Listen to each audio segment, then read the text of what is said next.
بسم الله الرحمن الرحيم. اللهم صل وسلم وبارك على سيدنا محمد وعلى آل سيدنا محمد كما صليت على إبراهيم وآل سيدنا إبراهيم في العالمين إنك حميد مجيد. رجعنا لكم إن شاء الله النهاردة بفيديو جديد عن البرسيم الحجازي وفوائده ومواعيد زراعته وكيفية الحش وكيفية الري. هذا البرسيم الحجازي يا اخواني. تمام. احنا دلوقتي في شهر 11، في نص 11 بالظبط. يقول لك اي حد يقول لك ان البرسيم الحجازي بيبقى في الشتاء تعبان، يشوف الفيديو ده معاني. هذا البرسيم الحجازي، هذه الكثافة يا اخوان، هذه الكثافة بتاعت البرسيم الحجازي. طبعا هذا الحش كميته على الارض. طبعا الفرق بينه وبين البرسيم البلدي فرق كبير، فرق كبير جدا جدا. طبعا بالنسبة للبروتين، البروتين في البرسيم الحجازي حوالي 13%، والبرسيم البلدي ممكن 8%. طبعا الكثافة في البرسيم الحجازي أعلى من البرسيم البلدي بكثير. الناس اللي هي عندها أرض فاضية تقدر تستخدم البرسيم الحجازي كدايم السنة كلها. طبعا احنا زي ما قلنا احنا النهارده يمكن 15/11 في الشهر، 15/11. طبعا ادي البرسيم. طبعا البرسيم ده يا جماعه بايت من السنه اللي فاتت، يعني مزروع في شهر 11 السنه اللي فاتت، عشان بس الناس تعرف ايه المواعيد. ده مزروع في السنه اللي فاتت في اول 11 بالظبط، لان احنا تاخرنا بيه شويه، والمفروض كان يتزرع في اول 10، لانه مواعيد زراعته بالظبط اول 10. فاحنا تاخرنا لظروف، زرعناه في 11 السنه اللي فاتت. طبعا ادي ايه، عشان اللي هيزرع اول سنه مش هيلاقيه بالطريقه دي، عشان تبقى الناس تحط في دماغها الناس اللي هتزرع اول سنه في البرسيم الحجازي مش هيبقى بالشكل دي. البرسيم الحجازي مش اول وش هيبقى تعبان، وهنركز على كلمه تعبان لانه هيبقى ضعيف في اول وش. معروف البرسيم الحجازي في اول وش بيقعد 70 يوم لولا ما تقدر تحش منه، وتحشه ضعيف برضه، مش هيبقى بالطريقه دي. يعني دي بقاله بالظبط 30 يوم، 30 يوم وحشيناها 30 يوم. طبعا الراقد اهو تمام، والكثافه طبعا زي ما انتم شايفين، والخضار والورق طبعا ما فيش مجال، يعني فوق بعضيها عامل ازاي، يعني حاجه بسم الله ما شاء الله تبارك الله.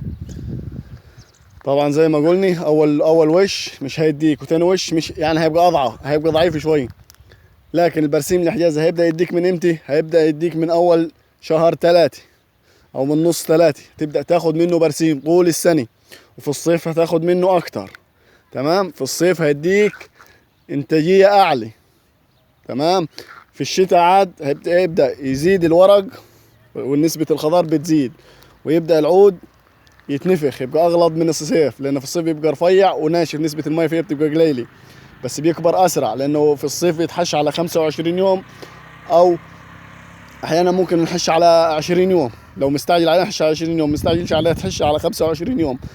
في الشتاء بقى اللي هو احنا في الشهر حاليا لسه ما دخلناش الشتاء، هنحشه على 30 يوم زي ما انتم شايفين، زي ما انتم شايفين ده 30 يوم. لما يخش شهر 1 وشهر 2 بنحش على 35 يوم 40 يوم، زيه زي البرسيم البلدي بالظبط. تمام. ده اللي بالنسبه للي بايت من السنه اللي فاتت. لكن عشان تاخد من البرسيم صح، هتاخدش منه لو انت لسه زرعه اول سنه، مش هتاخد منه غير اول شهر 3. يعني هتشوف انت طالع تقول انا خسرت، ده برسيم فاشل، ده بتاع. لا، هو طبيعته كده، اول وش تاني وش بيبقى ضعيف. بعد كده هتاخد منه برسيم صح، من اول بدايه شهر 3 هيبدا يديك برسيم بسم الله ما شاء الله، ويخش عليك الصيف مش هتلاقي حاجه تحش. طبعا ادي زي ما انتم شايفين، ادي البرسيم، وادي الكميه الكثافه بتاعته. تبدا تحش من اول شهر 3 زي ما قلنا، برسيم صح. طبعا بالنسبه مثلا هنتكلم مثلا ايه في الاكل بتاع المواشي، مثلا لو كوم مثلا زي دي، كوم زي ده مثلا لو هتحطه قدام خروف مثلا، في البلدي هيكفي خروف. لا، الكوم دي في الحجازي يكفي 3 ويزيد. ويزيد وتبقى شبعانه. بالنسبه للاكل طبعا فوائده للتسمين افضل من الحلاب، فوائده للتسمين افضل من الحلاب. يعني بيدي التسمين، لو عندك بهايم تسمين تدي منها ربيع حجازي زي ما انت عايز، ما تخافش عليها انها تخس ولا يحصل لها حاجه. لكن هتديها بلدي برضه اياها مش هيبقى مظبوط مع العلف.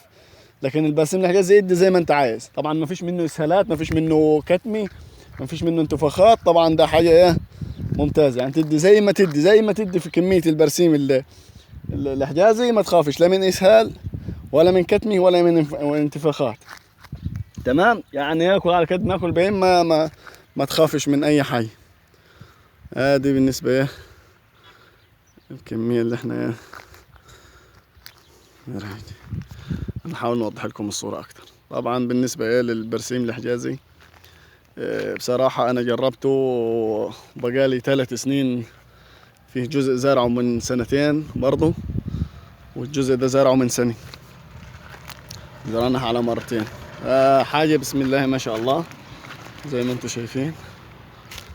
يمكن احنا صورنا فيديو اول القناة هتلاقوه كان لسه في اول بداية السنة، كان لسه اول سنة يتزرع، كان ضعيف. حاليا بسم الله ما شاء الله. هذا البرسيم الحجازي يا جماعة، اللي عايز يزرع برسيم حجازي يحاول يبدر بيه برضه في الزراعي. يحاول يزرع اول 10. بالنسبة للمناطق وجه بحري بينزل فيها برد اسرع من وجه قبلي اللي هي الصعيد، فلو هيزرع في 15/9 عادي جدا. كل ما يبدر في الجو الدافي، كل ما يكون الجو دافي هياخد من الوش الاولاني، هيبقى كويس معاه، هيبقى كويس.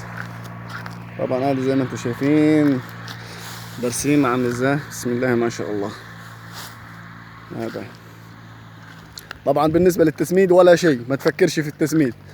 الارض اللي قدامك دي تسمدت في السنه مرتين ما فيش غيرها. انا ما سمدتوش غير مرتين، لكن هو يسمد عادي، لكن انا ما سمدتش غير مرتين، مره في اول السنه ومره يمكن من شهرين. هذه من غير سماد من غير اي حاجه. اعطينا له النترات 33 وخلاص، وكميه ضعيفه مش اكتر. يعني هو ما بيحتاج تسميد اصلا.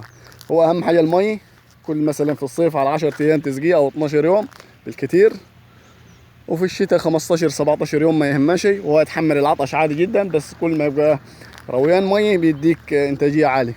لكن هو حتى لو الميه قلت عليه ما هيتضرش ولا هيعطلش في الانتاج ولا حاجه. هذه بالنسبه للبرسيم الحجازي. يا رب نكونوا فدناكم واستفدتوا. واللي عايز يزرع برسيم حجازي يزرع بقلب مليان وهو مطمن جدا جدا جدا، وما يخافش من اي حاجه. والسلام عليكم ورحمه الله وبركاته.